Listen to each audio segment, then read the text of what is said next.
Hello दोस्तों, नमस्कार। स्वागत है आप सभी का एजुकेशन मंत्रा में। एक बड़ी खबर निकल के आ रही है। पासिंग मार्क प्रकरण में रिटन सबमिशन सुप्रीम कोर्ट में दाखिल किया जा चुका है। इसी बीच की ये चीज़ें हैं कि जल्द ऑर्डर आने की प्रबलता भी इसी के साथ बढ़ती हुई चली जा रही है। किसकी जीत होगी? 67,867 चयनित सूची में क्या बदलाव देखने के लिए मिलेगा? इन सारे बिंदुओं पर डिस्कशन होगा। तो सबसे पहले तो देखिए, रिटन सबमिशन के लिए जस्टिस ललित साहब ने ये डायरेक्शन दिया था कि विद इन 3 डेज आपको रिटन सबमिशन कंप्लीट करवाना है। हालांकि जो उन्होंने कोर्ट रूम में चीज़ें कही थी वो था जो है वर्किंग डेज में, लेकिन जो सुप्रीम कोर्ट का ऑर्डर आया उसमें वर्किंग डेज नाम की चीज़ नहीं थी। तो इस वजह से रिटन सबमिशन लगातार सबमिट किए जा रहे हैं। और इसी क्रम में के बी विश्वनाथन साहब का जो रिटन सबमिशन है वो दाखिल हो चुका है ललित रावत जी की तरफ से। देखिए, एओआर हैं ये विश्वनाथन जी के, इनके द्वारा जो है दाखिल किया गया है 25/7/2020 को। समय है 12:05 अपराह्न पर। रिटन सबमिशन स्टेटमेंट देख सकते हैं। ये जो है 68531 ऑफ 2020 के नाम से ये दाखिल हुआ है। तो कुल मिलाकर दोस्तों देख सकते हैं। और इसी बीच एक खबर ये भी आ रही है कि पल्लव सिसोदिया सर, जो कि बीटीसी लीगल टीम के ही जाने माने एडवोकेट हैं, इन्होंने भी पक्ष रखा था, तो उनके द्वारा भी रिटन सबमिशन तैयार कर लिया गया है। और कल की डेट में यानी कि 27 तारीख को रजिस्ट्री के माध्यम से दाखिल किया जाएगा। ऑनलाइन इनके द्वारा दाखिल नहीं किया जाएगा। वहीं पर शिक्षा मित्रों के महकमे में और बीएड लीगल टीम के महकमे में भी इसको लेकर काफ़ी गहमा गहमी है कि रिटन सबमिशन जो मतलब बहुत सारे पॉइंट्स हैं सीनियर एडवोकेट्स के कंसल्टेंसी के बाद दाखिल किए जाएंगे। लेकिन रिटन सबमिशन का काफ़ी दारोमदार रहेगा।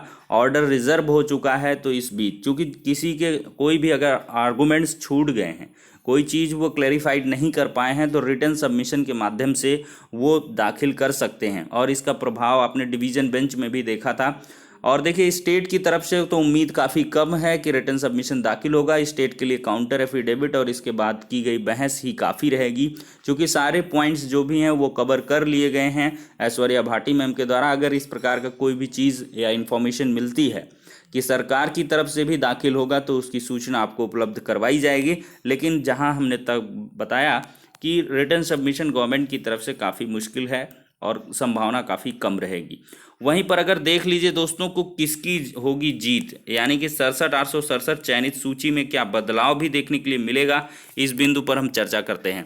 देखिए दोस्तों, क्या है चीज़ें कि 69,000 शिक्षक भर्ती में विभिन्न प्रकार की चीज़ें निकल के आ रही हैं। 40-45 अपने जीत की जो है मतलब प्रबलता बता रहे हैं और 60-65 वाले अपने अपनी जीत की प्रबलता। लेकिन जो यहाँ पर एक हिसाब से देखा जाए, जो आर्गूमेंट्स हुए हैं वो कुल मिलाकर इस तरफ इंक्लिनेट करते हैं कि स्टेट गवर्नमेंट ने पूरी तरीके से 67,867 चयनित सूची का बचाव किया है। 60-65 का उन्होंने बचाव किया है। उसके लिए सारी टर्म्स कंडीशन बताई हैं कि किस वजह से 60-65 रखा गया है।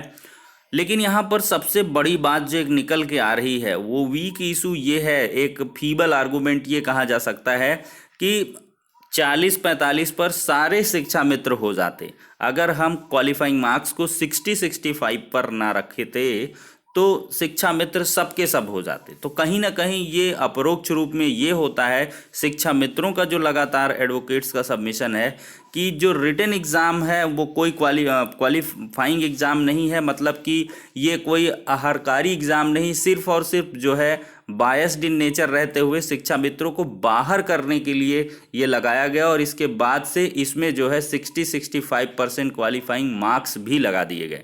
मतलब 60-65 इतने ज़्यादा क्वालिफाइंग मार्क्स इस वजह से लगाए गए कि शिक्षा मित्रों के 12 अंक को नलीफाई किया जाए। और सबसे बड़ी बात कि game rule of the game वाली जो चीज़ आती है कि परीक्षा के बाद नहीं लगाए जा सकते हैं, तो ये थोड़े से दो मजबूत आर्गूमेंट हैं जो कि शिक्षा मित्रों के फेवर में है। अदरवाइज आरटीई एक्ट की बात करें और after examination passing marks decide किए भी जा सकते हैं, जैसे कई एमसीडी का ऑर्डर हो गया, जेपीएससी का ऑर्डर हो गया, जो कि जो है डिवीज़न बेंच ने भी अपने ऑर्डर में लिखवाया था। तो उन पर काफ़ी लंबा डिस्कशन देखने के लिए मिला है। भोला प्रसाद शुक्ला के जजमेंट की भी चर्चा हुई है। और इसी बीच जो नंबर ऑफ़ कैंडिडेट्स हैं वो काफ़ी ज़्यादा बढ़े और pass out candidates at 40-45% qualifying marks 96 point something approx हैं। तो मतलब 96% जो है 40-45 पर पास आउट हो जा रहे हैं, तो एग्ज़ाम का कोई मतलब ही नहीं है। तो ये सारी की सारी चीज़ें हैं जो कि 60-65 को थोड़ा सा मजबूत बनाती हैं। तो वही हमने अपना जो मतलब स्टैंड लिया था कि 60% जो प्रोबेबिलिटी है वो 60-65 की है, ज़्यादा जीत की संभावनाएं हैं। बीएड कैंडिडेट्स को लेकर भी हमने क्लेरिफाई किया था कि बीएड पूरी तरीके से सेफ रहेगा, उसके बाहर होने जैसी चीज़ें निकल के नहीं आई हैं, चूँकि एनसीटीई की कंडीशंस के अकॉर्डिंग ही स्टेट गवर्नमेंट ने उनको शामिल किया था।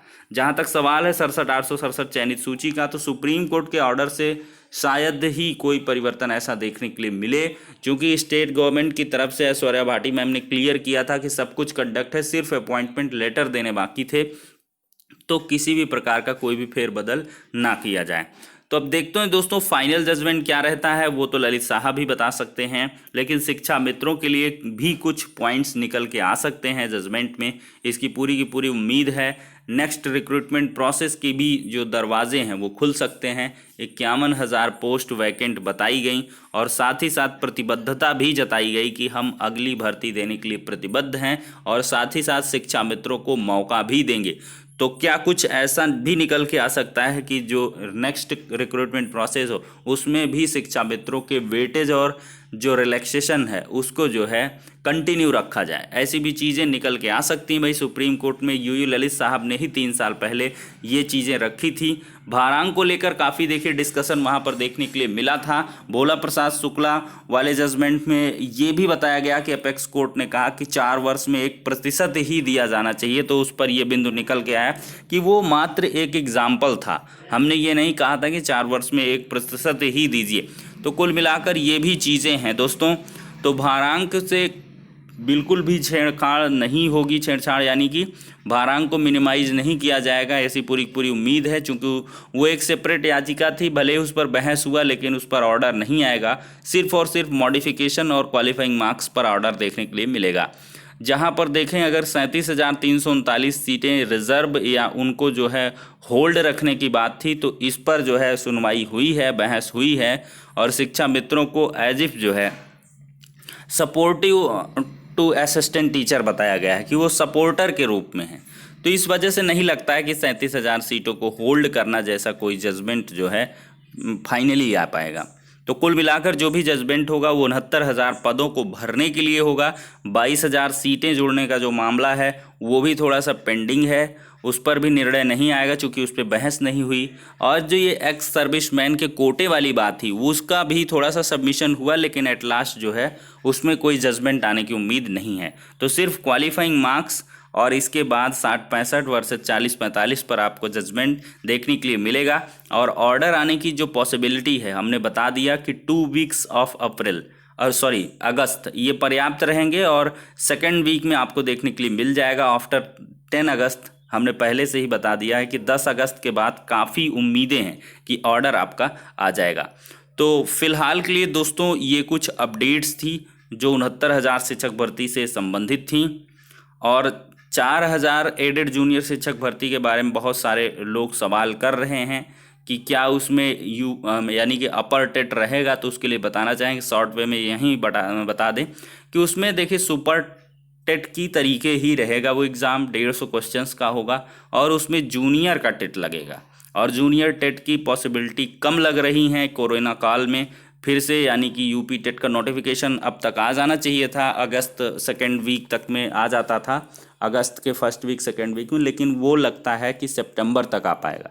तो सितंबर में जब आएगा तो फिर एग्ज़ाम आपका दिसंबर या जनवरी तक जाएगा और इतने में 4,000 जो या 5,000 कह लें, 4,000 सहायक अध्यापक, 1,000 प्रधान अध्यापक, तो कुल मिला के 5,000 एडेड जूनियर जो भर्ती है वो आपको देखने के लिए पहले ही मिल जाएगी। चूँकि आयोग का गठन एकदम अंतिम मोड़ पर है, आयोग का गठन जैसे ही हो जाएगा पहली शिक्षक भर्ती आपको देखने के लिए मिलेगी। तो उसके लिए भी आप लोग प्रिपरेशन अभी करनी स्टार्ट कर दीजिए।